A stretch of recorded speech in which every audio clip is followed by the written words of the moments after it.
Fala, leitores da Bíblia, graça e paz, como é que vocês estão? Hoje a gente vai continuar nossa leitura, lendo Deuteronômio 5 e 6, o Salmo 80 e João capítulo 12.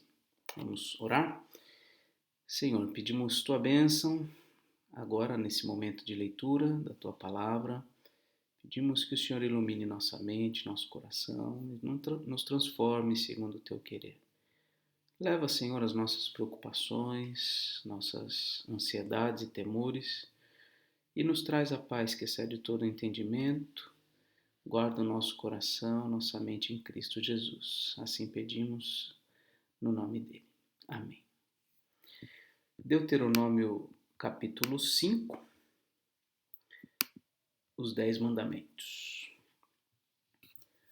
Moisés chamou todo Israel e lhe disse: Escute, Israel, os estatutos e juízos que hoje lhes anuncio, para que vocês os aprendam e tenham o cuidado de pôr em prática. O Senhor nosso Deus fez aliança conosco em Horebe. Não foi com nossos pais que o Senhor fez esta aliança, e sim conosco, todos os que hoje aqui estamos vivos. Face a face o Senhor falou conosco no monte, do meio do fogo. Naquela ocasião eu me coloquei entre o Senhor e vocês para lhes anunciar a palavra do Senhor, porque vocês ficaram com medo do fogo e não subiram o monte. E o Senhor disse: Eu sou o Senhor, seu Deus, que o tirei da terra do Egito, da casa da servidão. Esse é o prefácio dos 10 mandamentos.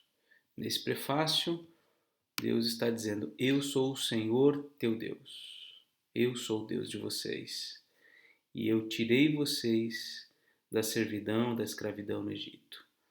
Então, o prefácio anuncia a graça de Deus em libertar o seu povo soberanamente. Né? E após, então, essa libertação, após essa manifestação graciosa, maravilhosa de Deus, é que então vem os mandamentos. Primeiro, não tenha outros deuses diante de mim. Segundo, não faça para você imagem de escultura, nem semelhança alguma do que há em cima no céu, nem embaixo na terra, nem nas águas debaixo da terra. Não adore essas coisas, nem preste culto a elas, porque eu, o Senhor seu Deus, sou Deus zeloso, que visito a iniquidade dos pais nos filhos até a terceira e quarta geração daqueles que me odeiam. Mas faço misericórdia até 1000 gerações daqueles que me amam e guardam os meus mandamentos. Esse é o segundo mandamento. Já comentei sobre ele quando lemos em Êxodo capítulo 20. Você pode retornar lá caso tenha alguma dúvida. Esse segundo mandamento sempre causa dúvida, especialmente essa questão aqui de visitar a iniquidade dos pais nos filhos, até a terceira e quarta geração daqueles que odeiam.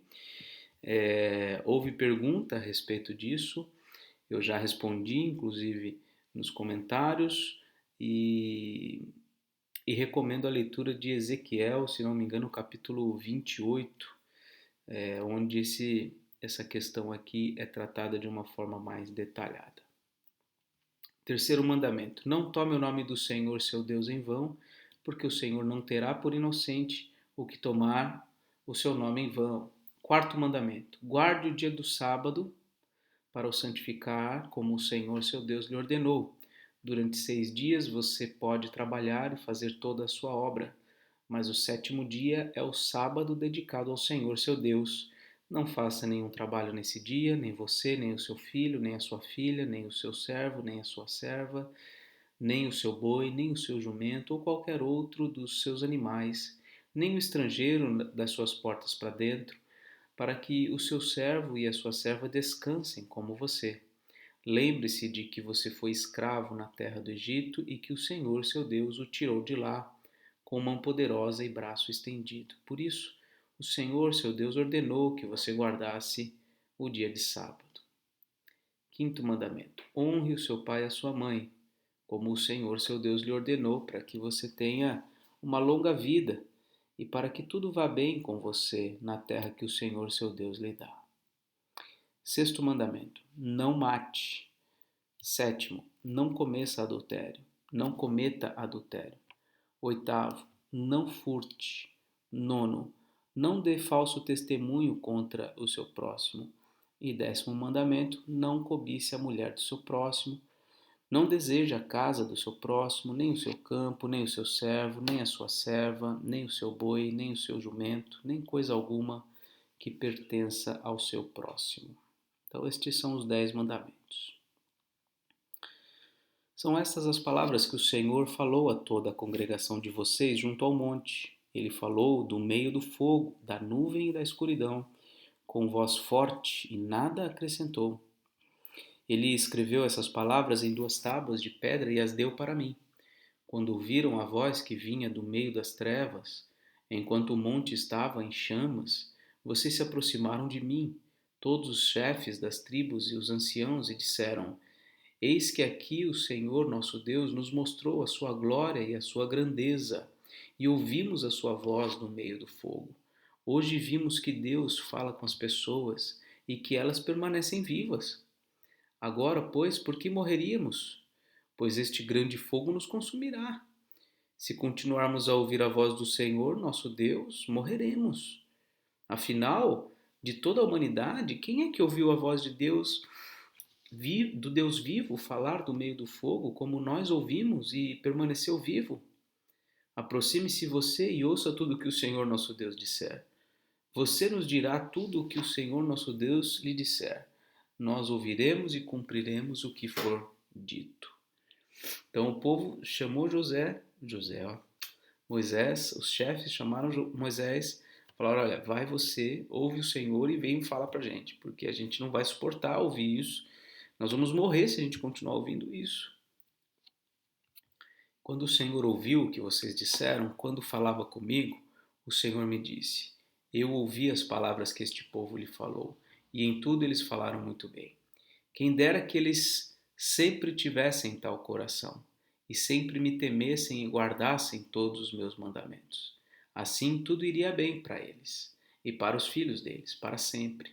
Vá e diga-lhes que voltem para suas tendas, mas você fique aqui comigo, e eu lhe direi todos os mandamentos, estatutos e juízos que você lhes ensinará, para que os cumpram na terra que eu lhes darei, para que seja deles. Então, essa postura é elogiada por Deus porque eles falaram isso baseados, de fato, num temor do Senhor, num temor sincero. Não foi rejeição a Deus, foi um temor sincero. Então, eles foram elogiados, então Deus falou que assim seria, ele falaria com o povo através de Moisés. Tenham cuidado de fazer como o Senhor seu Deus lhes ordenou. Não se desviem nem para a direita nem para a esquerda. Andem em todo o caminho que o Senhor seu Deus lhes ordenou, para que vocês vivam, para que tudo lhes vá bem e para que se prolonguem os seus dias na terra que irão possuir. Capítulo 6. São estes os mandamentos, os estatutos e os juízos que o Senhor seu Deus ordenou que fossem ensinados a vocês, para que vocês os cumprissem na terra em que vão entrar e possuir, para que durante todos os dias da sua vida vocês, os seus filhos e os filhos dos seus filhos temam o Senhor seu Deus e guardem todos os seus estatutos e mandamentos que eu lhes ordeno, e para que os dias sejam prolongados. Portanto, escute, Israel, e tenha o cuidado de cumprir esses mandamentos para que tudo lhes corra bem e vocês muito se multipliquem na terra que mana leite e mel, como o Senhor, o Deus de seus pais, lhes prometeu. Escute, Israel, o Senhor nosso Deus é o único Senhor. Esse versículo é chave em toda a Escritura. Escute, Israel, o Senhor nosso Deus é o único Senhor. Aqui veja a repetição do chamado, né? Tenham cuidado de fazer. Se vocês fizerem tudo o que Deus quer, seus dias serão prolongados na terra, né? São estes os mandamentos. Cumpram o que vocês têm que fazer para que vocês sejam abençoados, para que os dias de vocês sejam prolongados. Ele está repetindo e repetindo e repetindo para que isso entre na mente, no coração daquelas pessoas. Né? A didática, né, de Deus é por repetição. Por isso que a educação cristã precisa ser repetida. Quando educamos nossos filhos, precisamos falar as mesmas coisas sempre. Não é simples, não é fácil, mas é assim. Se nem nós mesmos aprendemos as coisas com facilidade, quanto menos as crianças que são tão desatentas. Aliás, todos nós somos extremamente desatentos, né? E esse versículo é chave. Escute, Israel, o Senhor é o único Senhor. Por que eles precisavam escutar isso? Eles já não sabiam que Deus era o único? Eles sabiam, mas eles precisavam escutar de novo, ouvir outra vez, incessantemente, constantemente, porque a principal tentação do coração daqueles israelitas e é também a tentação do nosso coração é da idolatria, é de dividir a glória de Deus com outros deuses, com outras coisas, né? Versículo 5: Portanto, ame o Senhor, seu Deus, de todo o seu coração, de toda a sua alma, com toda a sua força. Estas palavras que hoje lhes ordeno estarão no seu coração. Olha só, você as inculcará a seus filhos. Vocês vão inculcar, vocês vão botar dentro da cuca dos seus filhos essas coisas. E delas falarás quando estiver sentado em sua casa, andando pelo caminho, ao deitar-se, ao levantar-se, ou seja, o tempo todo. Também deve amarrá-las como sinal na sua mão, e elas serão por frontal entre os seus olhos, e você as escreverás nos umbrais da sua casa e nas suas portas. Então, essa verdade, esses mandamentos precisavam ser inculcados, precisavam ser ensinados e repetidos constantemente. E o mandamento do Senhor, o primeiro e principal, ame o Senhor de todo o seu coração, de toda a sua alma, com toda a sua força. Isso é repetido nos evangelhos.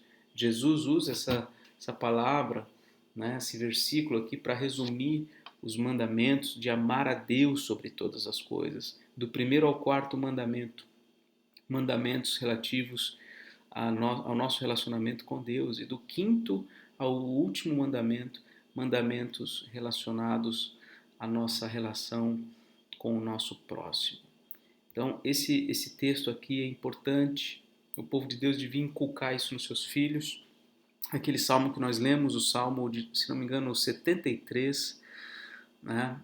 O salmista nos ensina, né, essa canção de que aquilo que nós ouvimos e aprendemos e que nos contaram nossos pais, não encobriremos aos nossos filhos, contaremos às vindouras gerações os louvores do Senhor, o seu poder e as maravilhas que ele fez.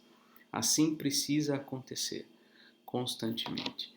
Os nossos filhos precisam saber aquilo que faz parte da nossa história, tá?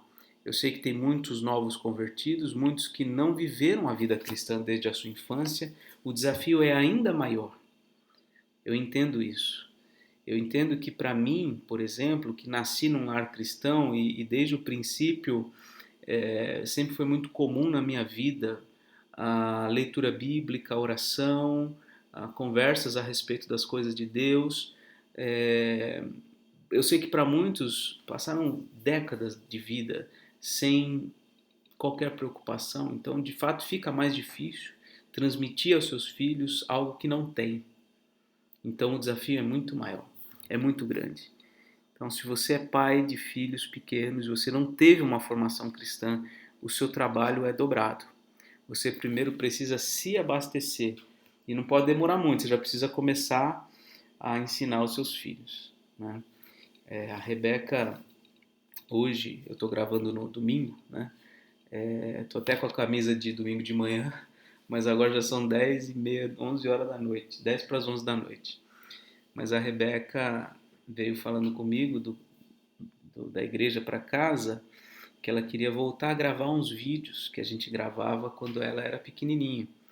Eu a estimulava a memorização do catecismo infantil. E a gente não chegou a concluir esse projeto, né?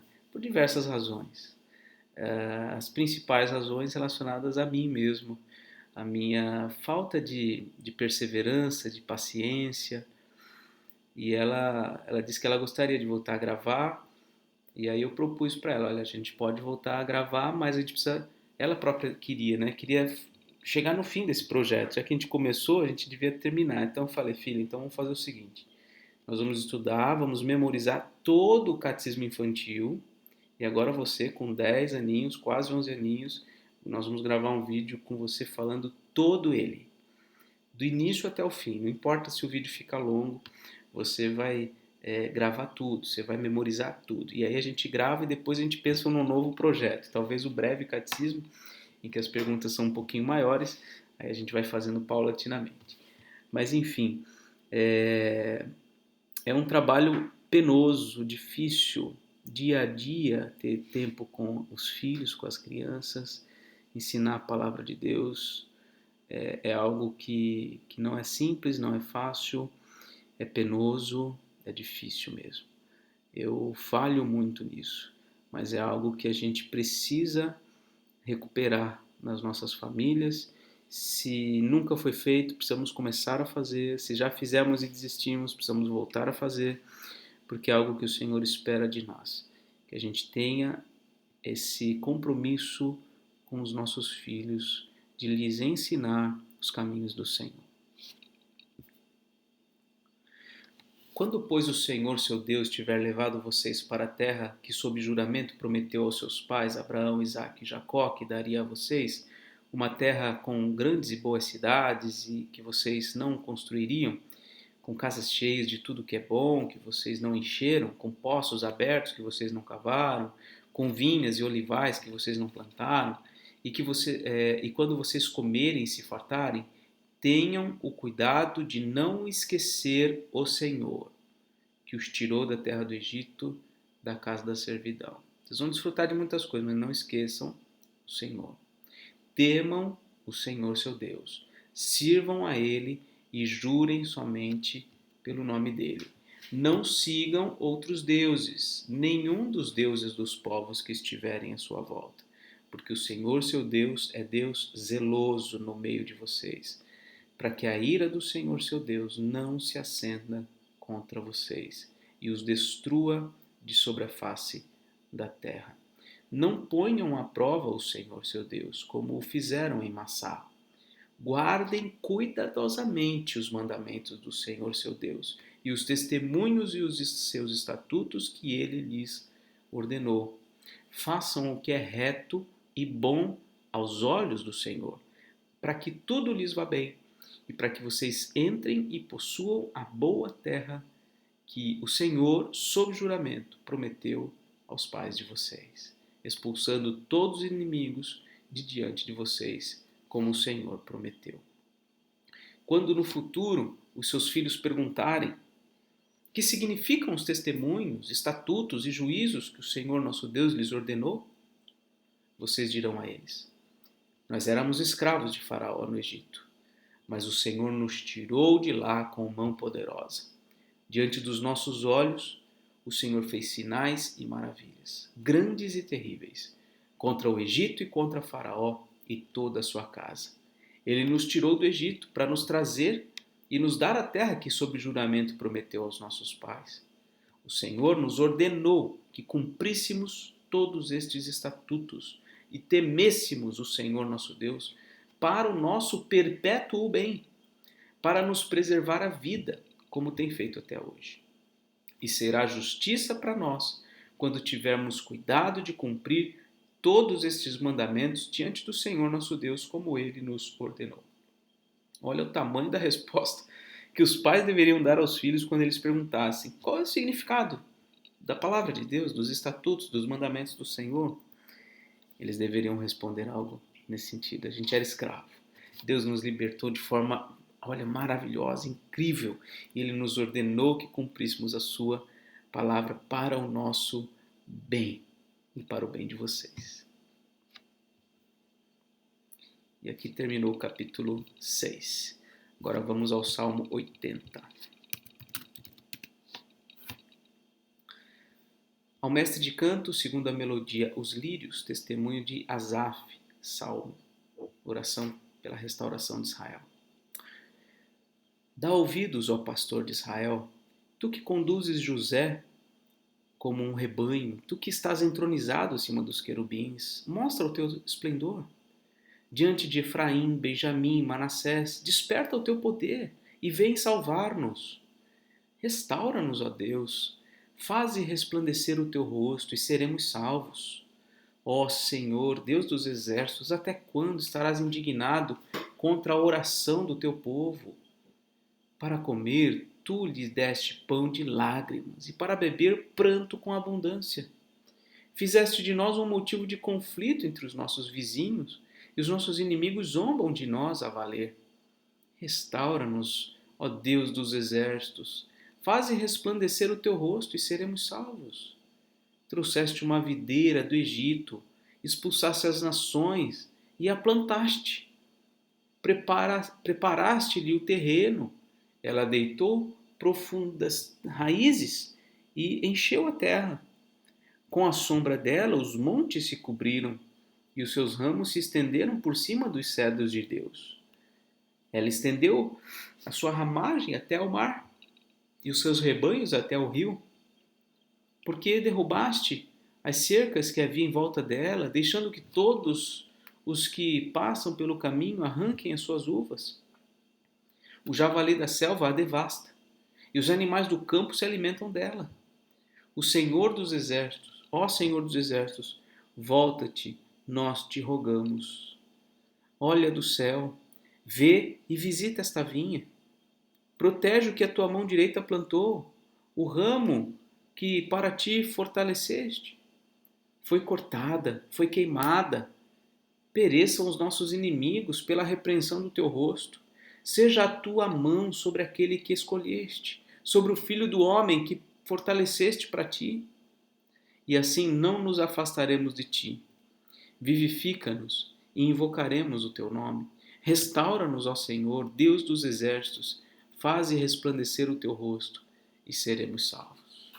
Interessante aqui a ilustração que o salmista usa, como se o povo de Israel fosse uma videira e Deus arrancou essa videira do Egito e aí lá em Canaã ele limpou o terreno, tirou todo mundo que morava lá e plantou essa vinha ali, né? Essa vinha ela se estendeu,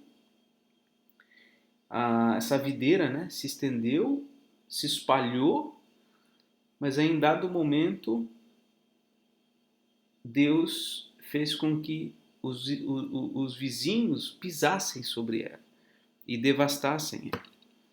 E aí então o salmista roga por restauração. E o refrão é esse: restaura-nos, ó Senhor, Deus dos exércitos, faze resplandecer o teu rosto e seremos salvos. E uma conexão cristocêntrica, aqui é o versículo 17, ó. Seja a tua mão sobre aquele que escolheste, sobre o filho do homem que fortaleceste para ti. Esse versículo aqui certamente é o gancho para a compreensão cristológica deste salmo, tá bom? Vamos agora a João capítulo 12. 6 dias antes da Páscoa, Jesus foi para Betânia, onde estava Lázaro, a quem ele tinha ressuscitado dentre os mortos. Prepararam-lhe ali uma ceia. Marta servia e Lázaro era um dos que estavam à mesa com Jesus. Veja aí, o Lázaro, que foi ressuscitado no capítulo anterior, já está agora à mesa com Jesus. Então Maria, pegando um frasco de perfume de nardo puro, muito precioso, ungiu os pés de Jesus e os enxugou com seus cabelos. E toda a casa se encheu com o cheiro do perfume. Mas Judas Iscariotes, um dos seus discípulos, aquele que estava para trair Jesus, disse: por que este perfume não foi vendido por 300 denários e o valor não foi dado aos pobres? Ele disse isso porque ele não disse isso, ou melhor, ele disse isso não porque se preocupava com os pobres, mas porque ele era ladrão e, tendo a bolsa do dinheiro, tirava o que era colocado nela. Mas Jesus disse: deixe-a, que ela guarde isto para o dia do meu sepultamento. porque os pobres estão sempre com vocês, mas a mim vocês nem sempre terão. Então, uma expressão muito vívida aqui, né? De consagração ao Senhor, de adoração ao Senhor Jesus, um precioso perfume derramado, enfim, de muito valor. E aqui essa resposta que Jesus dá nessa questão dos pobres. Não, os pobres vocês terão tempo de cuidar deles, né? Mas eu estou aqui com vocês e vocês não vão ter a mim por muito tempo. O plano de matar Lázaro. Uma numerosa multidão dos judeus ficou sabendo que Jesus estava em Betânia. Eles foram até lá, não só por causa dele, mas também para ver Lázaro, a quem ele tinha ressuscitado dentre os mortos. Mas os principais sacerdotes resolveram matar também Lázaro, porque muitos dos judeus, por causa dele, voltavam crendo em Jesus. Lógico, né? Viram um homem que tinha morrido ressuscitar. Não é difícil alguém que sabendo disso não cresce em Jesus. Só não criam realmente quem estava com os olhos e o coração endurecido, os olhos vendados. Não tinha outra maneira, porque era auto-evidente, né, que Jesus era o Filho de Deus. No dia seguinte, a numerosa multidão que tinha vindo à festa, tendo ouvido que Jesus estava a caminho de Jerusalém, pegou ramos de palmeiras e saiu ao encontro dele, clamando: Hosana, bendito o que vem em nome do Senhor e que é rei de Israel. E Jesus, tendo conseguido um jumentinho, montou-o, segundo está escrito: Não tema, filha de Sião, eis que o seu rei está vindo, montado num filho de jumenta. Seus discípulos, a princípio, não compreenderam isso, mas quando Jesus foi glorificado, então eles se lembraram de que essas coisas estavam escritas a respeito dele e também de que tinham feito isso com ele. A multidão que estava com Jesus, quando ele chamou Lázaro do túmulo e o levantou dentre os mortos, dava testemunho. Por causa disso, também a multidão saiu ao encontro de Jesus, pois ouviu que ele tinha feito este sinal. Então os fariseus disseram entre si: Vocês podem ver que não estão conseguindo nada, eis que o mundo vai atrás dele. Então todo mundo estava atrás dele, né? Os judeus estavam vendo, olha, a gente não está conseguindo dar conta, né? O povo está todinho aí atrás de Jesus. Essa aqui é a entrada de Jesus em Jerusalém, né? O que dá ensejo aí ao Domingo de Ramos, né? Aliás, hoje seria, eu estou gravando domingo, né? Hoje seria o Domingo de Ramos, né? Porque domingo que vem é a Páscoa, que é a celebração da morte e da ressurreição de Jesus. Então, estou lendo o texto exatamente no dia certo, né? Dentro do calendário litúrgico. Pois bem, seguindo. Ora, entre os que foram para adorar durante a festa, havia alguns gregos. Estes se dirigiram a Filipe, que era de Betsaida, da Galileia, e lhe pediram: Senhor, queremos ver Jesus. Olha o destaque aqui. Alguns gregos, quer dizer, a fama de Jesus já tinha se espalhado de uma maneira assim impressionante, né? Não tinha câmera, não tinha live, não tinha WhatsApp, mas as informações correram muito naqueles dias a respeito de Jesus. Então esses gregos vêm e eles chegam em Filipe, que era um dos apóstolos, né, e falam: olha, a gente quer ver Jesus. E Filipe foi dizê-lo a André, e André e Filipe comunicaram a Jesus. Então Jesus se dirigiu a eles dizendo: é chegada a hora de ser glorificado o Filho do Homem. Você se lembra que desde que a gente começou a ler João, eu venho falando vários momentos em que Jesus disse: ainda não é chegada a minha hora, ainda não é chegada a minha hora, ainda não é chegada a minha hora.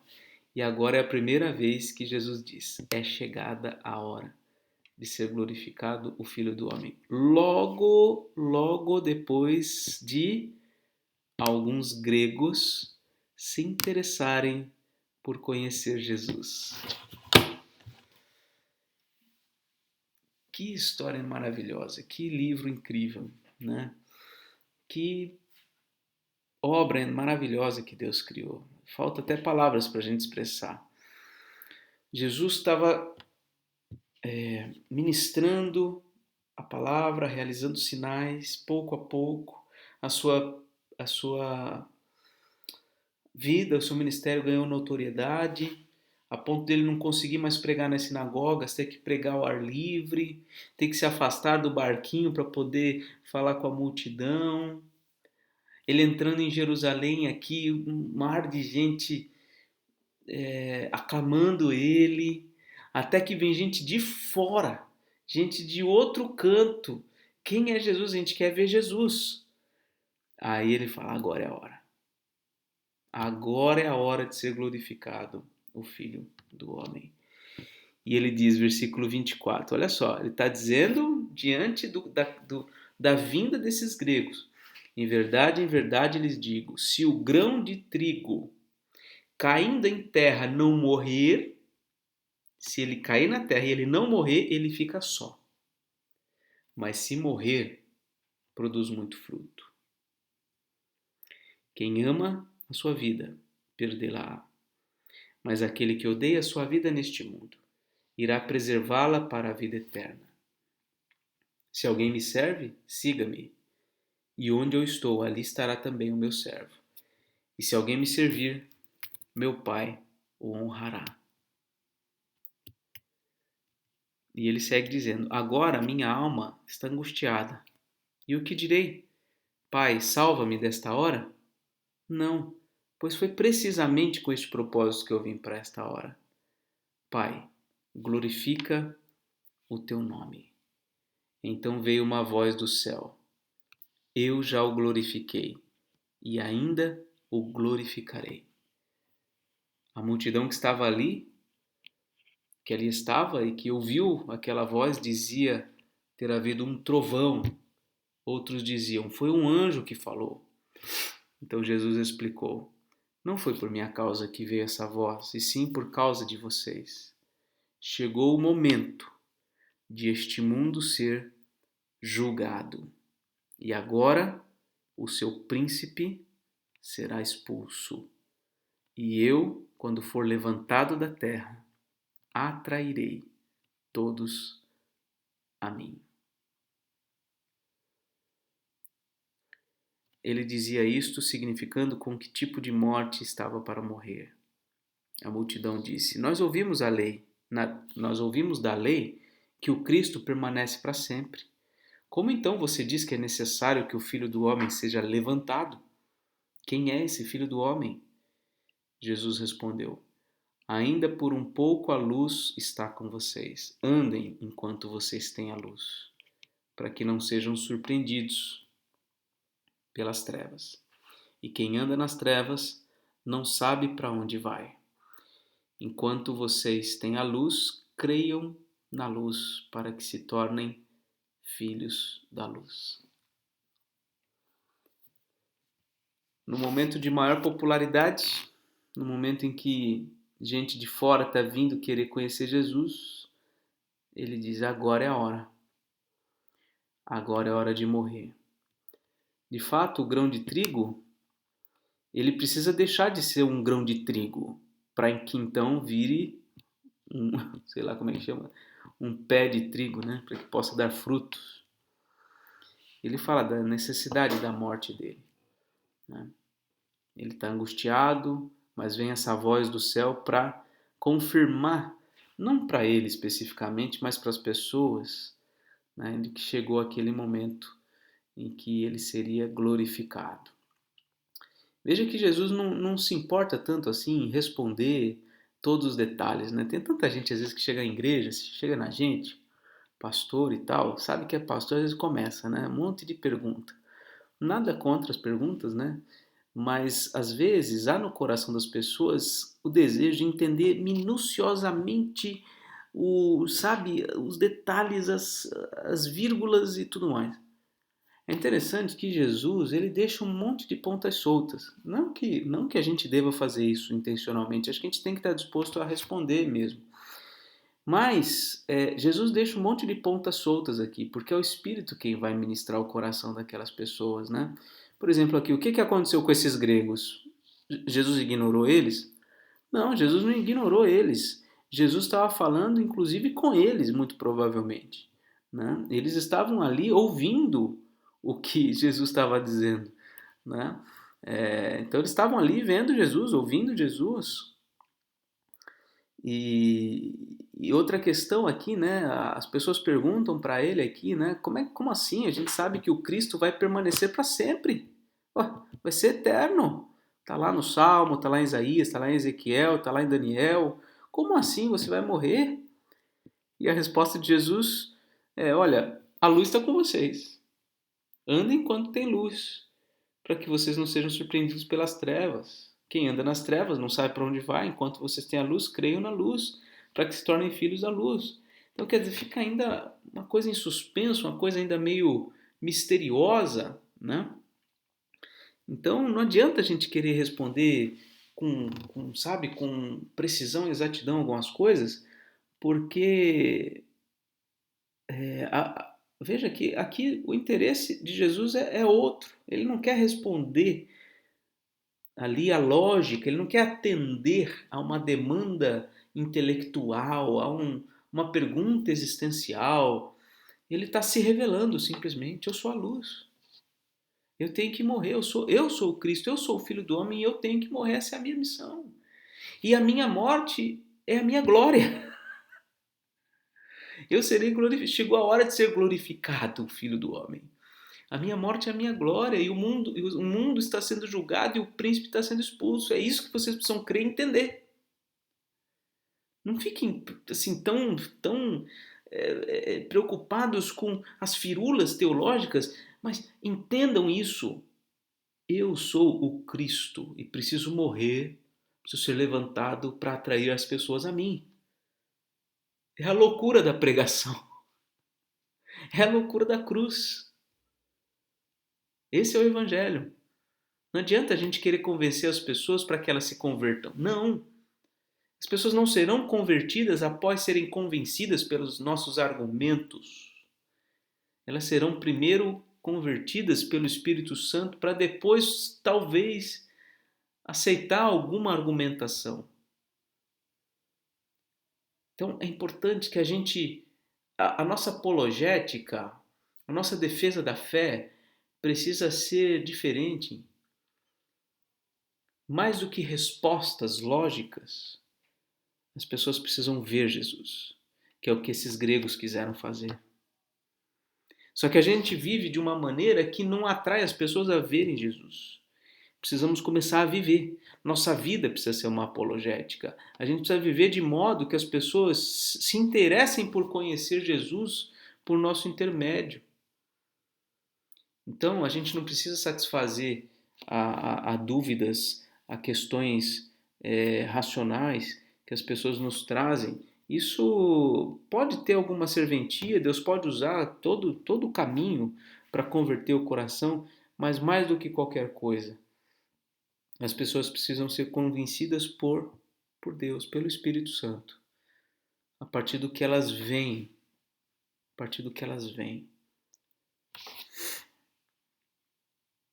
Depois de dizer isso, Jesus foi embora e ocultou-se deles. E embora tivesse feito tantos sinais na presença deles, não creram nele. Muitos não creram. Para se cumprir a palavra do profeta Isaías, que diz: Senhor, quem creu em nossa pregação e a quem foi revelado o braço do Senhor? Por isso não podiam crer, porque Isaías disse ainda: cegou os olhos deles e endureceu-lhes o coração, para que não vejam com os olhos, nem entendam com o coração e se convertam e sejam por mim curados. Isaías disse isso porque viu a glória dele e falou a respeito dele. No entanto, muitos dentre as próprias autoridades creram em Jesus, mas por causa dos fariseus não o confessavam, para não serem expulsos da sinagoga, porque amaram mais a glória dos homens do que a glória de Deus. Se importaram mais com o que as pessoas pensavam. Se importaram mais em atender a, a deveres sociais, a se sentirem pertencentes àquele meio, do que de fato se entregarem a essa loucura de crer em Jesus como Senhor e Salvador. E Jesus clamou dizendo: quem crê em mim, crê não em mim, mas naquele que me enviou. E quem vê a mim, vê aquele que me enviou. Eu vim como luz para o mundo, a fim de que todo aquele que crê em mim não permaneça nas trevas. Se alguém ouvir as minhas palavras e não as guardar, eu não o julgo, porque eu não vim para julgar o mundo, e sim para salvá-lo. Quem me rejeita e não recebe as minhas palavras, tem quem o julgue. A própria palavra que falei, essa o julgará no último dia. Porque eu não falei por mim mesmo, mas o Pai que me enviou, esse me ordenou o que dizer e o que anunciar. E sei que o seu mandamento é a vida eterna. Portanto, as coisas que eu digo, digo exatamente assim como o Pai me falou. Parece um pouco contraditório aqui ele dizer que ele não veio para julgar o mundo, quando logo aqui em cima ele disse aqui, ó, chegou o momento de este mundo ser julgado e agora o seu príncipe será expulso.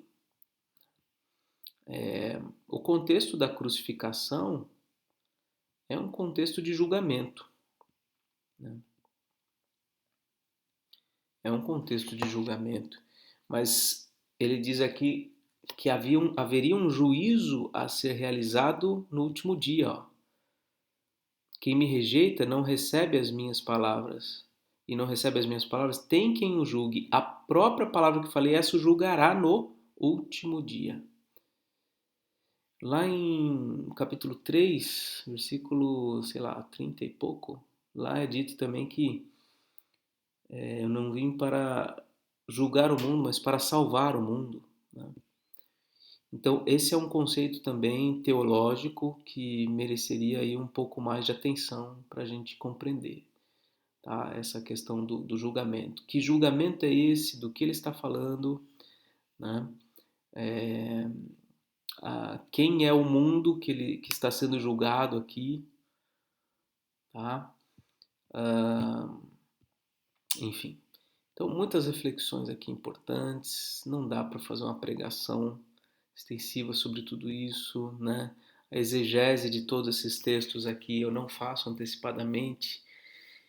O meu intuito sempre é estimulá-los à leitura e aos poucos na leitura a gente vai ganhando experiência e não uma leitura como essa não dispensa um estudo sério, um estudo aprofundado, tá bom? Que aí por isso que existem as pregações, por isso que existem os cursos, que são fundamentais, né? Recomendo você pegar uma série de pregações e sequenciais e ouvir, assim você vai ampliar assim exponencialmente a tua compreensão de um livro como esse, tá? Essa leitura que a gente faz, ela é muito panorâmica, muito simples, né? O propósito é o estímulo à leitura, um aprendizado contínuo, mas a gente não consegue aprofundar grandes coisas aqui. E essa questão sobre o julgamento aqui é uma questão interessante, que vale a pena um estudo mais aprofundado, tá bom? Bom, terminamos assim a nossa leitura então. Que Deus te abençoe, um forte abraço e até mais, se Deus quiser.